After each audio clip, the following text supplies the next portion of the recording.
My name is Elizabeth Joice. My cancer was a sarcoma. I've been in remission for 1 year and 11 months. I made it, so I made a diamond.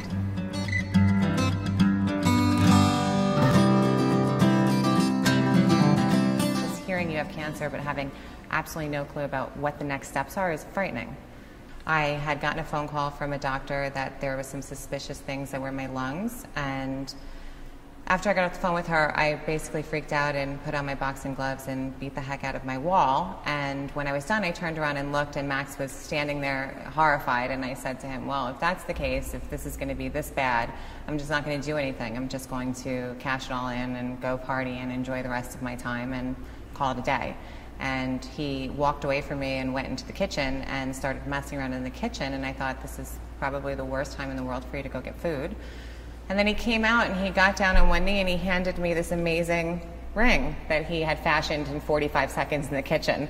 And he said to me, you don't have a choice. I wanted you to be my family. I need you to be my family, and you have to fight. You have to do this so that we can have this life together. And so obviously my answer was yes. It's the most beautiful thing that anybody's ever done for me.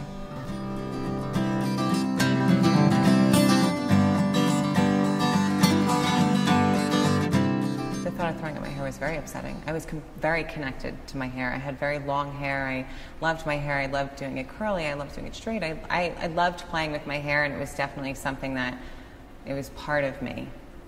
Losing my hair was one of the most challenging aspects of chemo. It was one of the hardest things to wrap my brain around having to do. And you know, even though they tell you you have X amount of days before you're going to lose your hair, you still cling on to the hope that you might be maybe the one person that ends up not losing their hair, and that maybe it just won't happen to you. Like, I have really strong hair, maybe we'll hold on. So it was definitely very hard to deal with that part of it. When I was going to get married, I was wanting to have everybody recognize Max as my husband, and I wanted to do it when I had my hair. So instead of planning this big elaborate wedding that would take place after the fact, I decided, we were just sitting in the room, and I was like, why don't we just do it Sunday? Like, let's just do it Sunday. And we called all 8 of our close personal friends and family and said, what are you doing on Sunday? Do you want to come and watch us get married? And so sure enough, we walked over there, and the day before, when I was getting my hair done, I remember watching the guy who was blowing out my hair and being so incredibly nervous that my hair was going to fall out, because they told me on the tear sheets that they gave me, you have about, 13 or 15 days before your hair is going to start to fall out. And I just was like willing it, just stay until Sunday, just stay until Sunday. After that, you can leave. And it stayed until Sunday, and then after that, it left. I would have loved to have had something that I could have done at that moment that would have kept me connected to that person.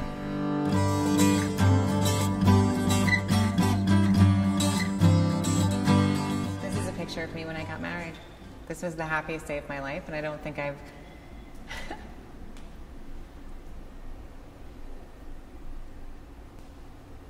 It was the best day of my life. And the very next day, I shaved my head and then spent my honeymoon in the hospital. This is after my honeymoon. It was pretty unbelievable to see myself like that, because, you don't really get that many chances in life to actually see what you look like without hair. And I had so much of it, so it was unbelievable to be able to see my head, and everybody kept telling me what a great shaped head I had. And it was like, oh, you're perfect for being bald. You've got such a wonderfully shaped head. And I was like, okay.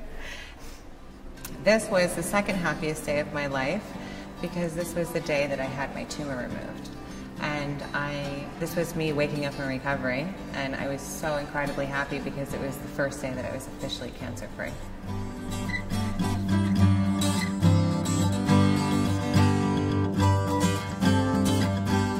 Jeanette and I have been friends for years, and when we were out to lunch one afternoon, she had been talking to me about this company that she wanted to start and how important it would be for her to have me be a client of hers and be able to do a diamond out of my old hair.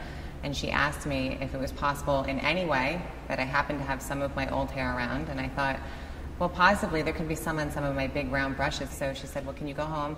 I just need a certain amount, just go home and weigh it and see if it will qualify. And we were running home and being so excited and going in there and pulling all these brushes out and pulling all the hair out of the brushes and weighing it and realizing that it qualified, and then telling my husband, I'm so excited, this is like finding gold. And he said, well, no, actually, it's like finding diamonds. And so I sent it all up to her, and here we are.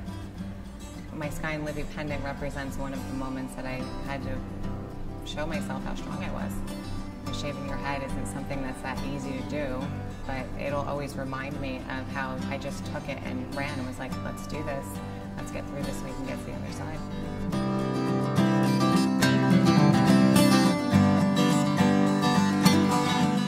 You learn that this was definitely a battle that you fight with your mind and not one that you fight with your body. You can't control what the drugs are going to do and whether they're going to work or not, but you can control how you're going to deal with the times that suck and losing your hair, and whether you're going to choose to make the most out of the days that you do have here, because you don't know what's going to happen. I felt like, you know, chemo changed. It took out a part of me, this part of me that, you know, felt like I could triumph over anything physically, and I realized, well, no, but I can mentally. I would love to tell other cancer patients that, you know, don't put yourself in a box.